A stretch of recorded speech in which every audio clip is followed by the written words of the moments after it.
మన ఫ్యాన్కు కరెంటు మనందరి ప్రభుత్వం. ఇంటింటికి చేసిన మంచి నుంచి వస్తుంది. మనం అందించిన నవరత్నాల్లో నుంచి మన ఫ్యాన్కు కరెంట్ వస్తుంది. లంచాలు లేని, వివక్ష లేని పాలన ఎవరైనా కూడా 5 సంవత్సరాల కిందట ఇవ్వగలుగుతారా అని చెప్పి ఆశ్చర్యం వెలిబుచ్చిన పరిస్థితుల మధ్య నుంచి ఈరోజు లంచాలు లేని, వివక్ష లేని పాలన మనం అందించిన దాంట్లో నుంచి మన ఫ్యాన్కు కరెంట్ వస్తుంది.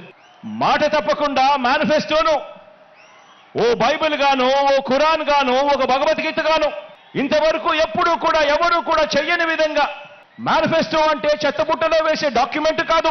మేనిఫెస్టో అనంటే ఒక పవిత్ర గ్రంథం అని భావించి 99% హామీలు అమలు చేసిన ఆ నిజాయితీ నుంచి ఈరోజు మన ఫ్యాన్కు కరెంటు వస్తుంది.